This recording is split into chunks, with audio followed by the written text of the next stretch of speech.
Hey, Pastor Adam Jacobson here at Trinity Lutheran Church with our first ever episode, Stuff They Didn't Teach Me in Confirmation Class.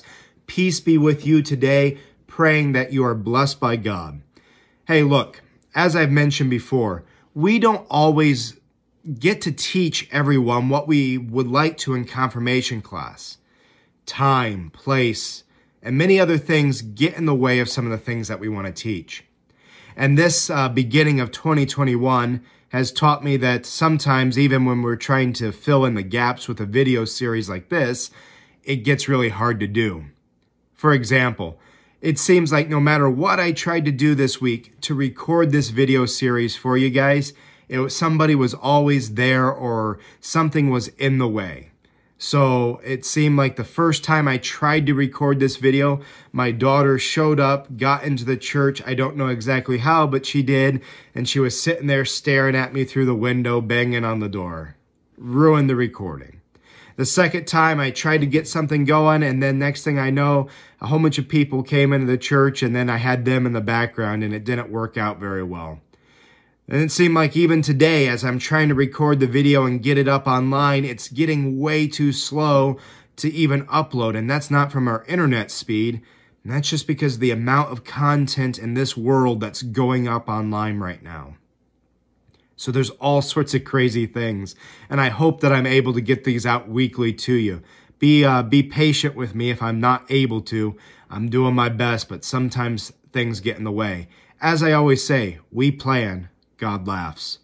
All right, so I thought for our first episode ever, I would just break the rules of the title of the show. Look, we all come from different backgrounds in the Lutheran Church. Some of us were born and raised in the Lutheran Church, and we're very familiar, say, with Luther's Small Catechism. Others of us were confirmed as adults. And because of this, I don't know where you are, what you know.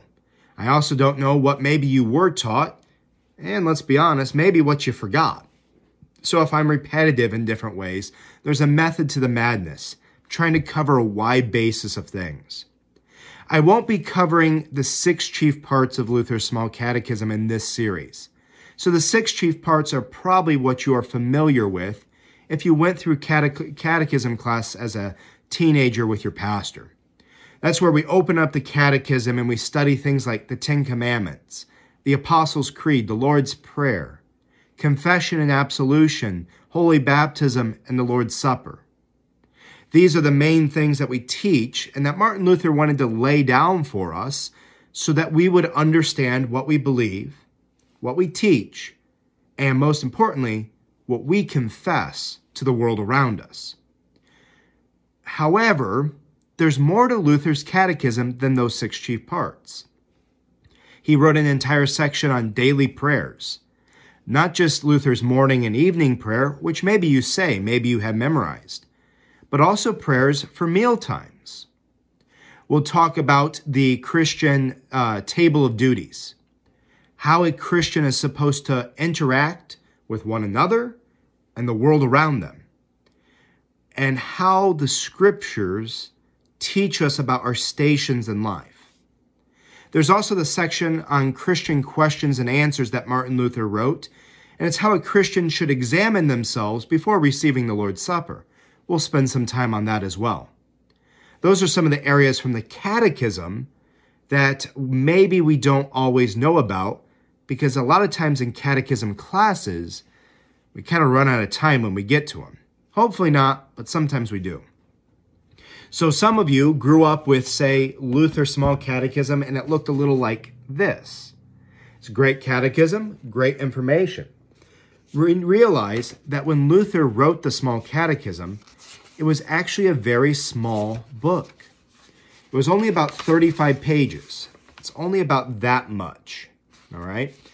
And this Small Catechism here also contains sections of explanations of what we believe and why we believe them. You know, as questions come up through centuries and time, we spend the time to articulate those things, and that's what's in the back of these catechisms. When I grew up, I had a blue and a gold speckled covered catechism, which is actually back at my house right now. I still use it. But nowadays it looks a little bit like this maroon cover. And there's even a newer one out that has a black cover with a maroon spine. But this is similar to that blue and gold speckled cover book that some of you grew up with. It also has Luther's Small Catechism in it, what I just explained, and that's in the first 30, 40 pages here, just based on font size. But you'll see this catechism is thicker. This one is older and didn't address all the questions that maybe it should have. Over time, we added more. And if I have one of the newer catechisms with me, it's even thicker. It's an even bigger book. So we're always adding things to the explanations in the back, not to Luther's words, but to the things that are in the back so that we can explain why we believe what we believe from the scriptures. So that's the benefit of those books. Some of you might have used, maybe not Luther's Small Catechism, but a book like this, Lutheranism 101, that you can get over at Concordia Publishing House. Now, in a book like this, it's great because it goes over the 6 chief parts, like I was telling you, but it also goes over a lot of other material, like why our churches are set up the way they are, why pastor dresses the way he does, and all these type of things. Those are going to be some of the things that we go into in this series. But let's recap a little bit about Luther's catechism. First of all, what is a catechism? When I'm going to use that term, we need to have a basis of understanding. First of all, catechism just means a book of instruction. Luther's Small Catechism, what we're most familiar with, was in a book of instruction, a booklet, I guess you could say, of instruction for both young and old in the church. He first, though, wrote the Large Catechism in 1529. The Large Catechism was actually meant to instruct clergy, people going into college and the like, on how to think about the faith and to give them a basis to teach others. It's also a great book for us to look into, especially since we can read and write and all those things in 2021. But Luther's Small Catechism was actually geared towards maybe somebody who doesn't have a full understanding of the Bible. And the Small Catechism, which was also written in 1529, but I believe it was like March or May, where the Large Catechism was like January, February, if I remember my history correctly. The Small Catechism was not always just a booklet, but they also put pictures, woodcuts, and turned them into posters for the church so that the pastor could gather everyone around the poster. And even if you couldn't read the explanations on the poster, you could look at the picture and say, oh, I get it. I get what the 4th commandment's about. I get what the 6th commandment's about. I get what baptism is about, right? So these images help teach, especially in a day and age when people couldn't read. Now today, in the Lutheran Church, we still use some of this technology in making images or video, as you're watching right now, as we express that faith and confess it into the world around us. This is just maybe the 21st century version of doing that in some sense. So, Martin Luther writes these catechisms and they're taught. And a lot of times we go through a confirmation class so that we understand what our faith is about. So let's go over what confirmation was never about. Confirmation was never about affirming your baptism or making your baptism valid. Confirmation is not about you making your confession of faith, so to speak. That's all done in baptism for you. It was all done where God gives you his name and makes you his child, where the name of the Father, Son, and Holy Spirit is put on you, and now you belong to him. Confirmation is a period of instruction where we teach you the understanding of that faith, where we kind of help fill out those details. So think of this series as the expansion of even that, where we start to fill in some of the questions that you probably always wanted to ask, but either maybe you were too embarrassed to ask, maybe you didn't think it was a good enough question, maybe you didn't think it was a valid question to ask. So what are we going to be going through? We're going to be going through Luther's daily prayers. We'll spend a little series on that. We'll spend a little series on the Christian questions and answers, how we examine ourselves before the Lord's Supper. And then we'll also spend some time on the Christian table of duties. Just what do the scriptures tell us about our daily life and how we live it out amongst our neighbors and church and society. We'll also be spending a lot of time going through our church buildings here at Trinity Lutheran in Sioux Valley, Minnesota, and Concordia Lutheran Church, Lake Park, Iowa. Because both churches, although very similar in setup and architecture, have different symbols and things to teach us with. So, for example, next week, we're going to be going through Trinity Lutheran Church from an architectural standpoint, just from almost an outside standpoint. I'm going to try to get in some slides into these shows, too, to show you other churches and how they're set up. And the next week, my goal is to take you through some parts of Concordia Lutheran Church as we look at certain symbols and the way it's set up. So we'll be going back and forth and looking at different things very intentionally. I'll be taking you through pastors' vestments, why we dress the way we do, and what are some of the ones that you'll encounter in the Lutheran Church out there. We'll be spending time when they come up with some of the banners that our ladies have made in the church and some of the symbols behind them.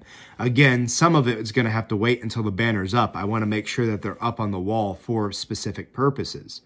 We'll go through parts of the church that you might not be familiar with, like a sacristy, a vestry. We might talk a little bit about pastor study, why we call it a study and not an office, why we look at some of the books that we look at and we read. We'll spend some time going through the basic questions of the Lutheran faith and the world around us today. So it'll be kind of a very interesting series. It won't always be me sitting here like I am today talking into a camera. It might actually be a little bit mobile. We might be moving. We might be going different places, setting up. Hopefully, I'll be able to incorporate pictures and graphs and schemes so that you can see some of these things from an outside perspective, outside Trinity and Concordia. And maybe some of the things that we look at will be found in your church if you're not a member over here at our churches. And of course, we're always welcoming for anybody who wants to visit or even become a member here at Trinity or Concordia. We can definitely work with you. But maybe you live out on the East or West Coast or down in the South or something like that. Hopefully you can even take this series, look at your church and say, oh, I get it. I see it. It's not exactly the same, but I see what's going on. All right. So let's recap a little bit. So you most likely went through some sort of instruction in the Lutheran Church, most likely from the small catechism, maybe from pastor's own resources, or a book like Lutheranism 101, right? At the same time, you probably have some gaps in there. When we talk about a catechism, what is it? It's a book of instruction that we teach young and old with. And ours was written by Martin Luther. There is a large catechism, which you should definitely try to read sometime, and there's a small catechism. They were written in 1529, so a long time ago, and so we have different ways of explaining them even to this day. Hopefully this helps fill in and just kind of jog your memory before we dive deep and get started. If you got questions, as always, like, comment, subscribe down below. Ring that bell so that we get more subscribers here on our show and that we can interact with more people in this world. I hope these videos are going to be helpful to you. As I said, we might run into problems getting them up on the internet. But my goal is to keep them short. I'm running close to about 14 minutes right now. My goal is to keep them for sure under 20 minutes, but most likely under 15, around 10, so that we can take bite-sized snippets for you to reflect on and think of. So, God bless you. God love you all. And we will catch up with you on our next episode where we'll be going through the architecture of Trinity Lutheran Church. We'll see you next time.